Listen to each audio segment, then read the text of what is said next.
একটা কথা বলি, তুমি আজ যাকে সবচেয়ে বেশি গুরুত্ব দিচ্ছ, দিন শেষে সে মানুষটা তোমার পাশে থাকবে এর কোনো গ্যারেন্টি নেই। কিন্তু যাকে তুমি সবচেয়ে বেশি অবহেলা করছো, নিজেকে, সে মানুষটা তোমার সাথেই থাকবে সারা জীবন।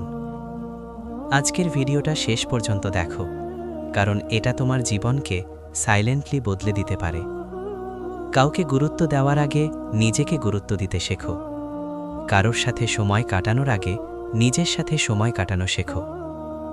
কারণ দিনের শেষে নিজেকে ভালোবাসা, নিজেকে সময় দেওয়া, নিজের স্বপ্ন, নিজের লক্ষ্য নিয়ে কাজ করা, এই জিনিসগুলোই আসল।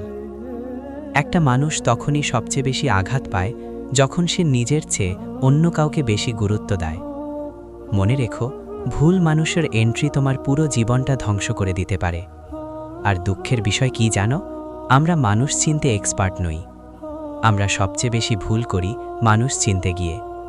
তাই বলছি, অন্যদের ভালোবাসার আগে নিজেকে ভালোবাসো।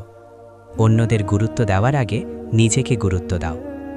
দেখো, আমি একটা জিনিস খুব ক্লিয়ার করে বলি, এই পৃথিবীর সবথেকে বড় অপরাধ হলো সময়ের অপচয়। সময় কাউকে ছাড় দেয় না।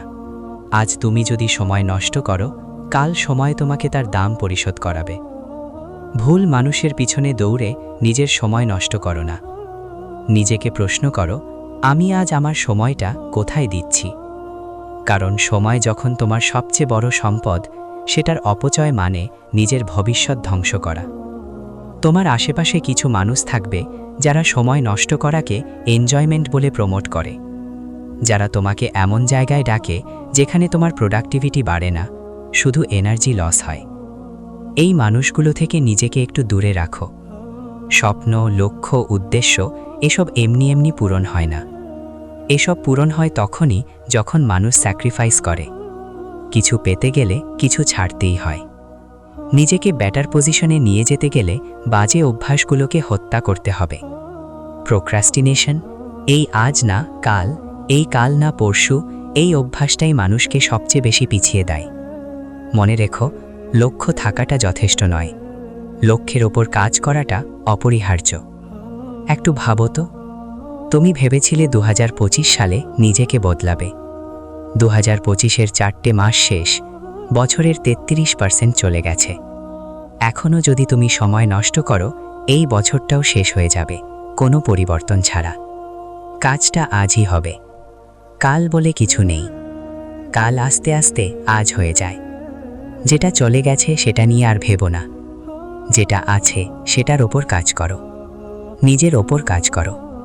নিজের স্বপ্নের ওপর কাজ করো। যখন তুমি বদলাতে শুরু করবে, তখন যারা তোমাকে সমালোচনা করত তাদের মুখের ভাষা বদলাবে।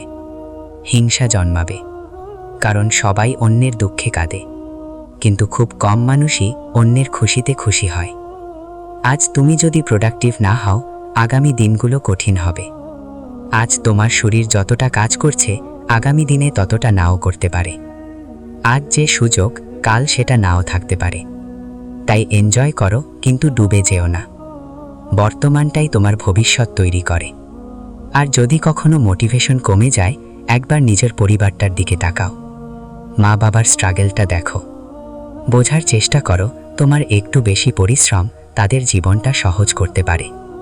দিন শেষে আপন মানুষের সংখ্যা খুব কম। ভুল মানুষ থেকে নিজেকে বাঁচাও।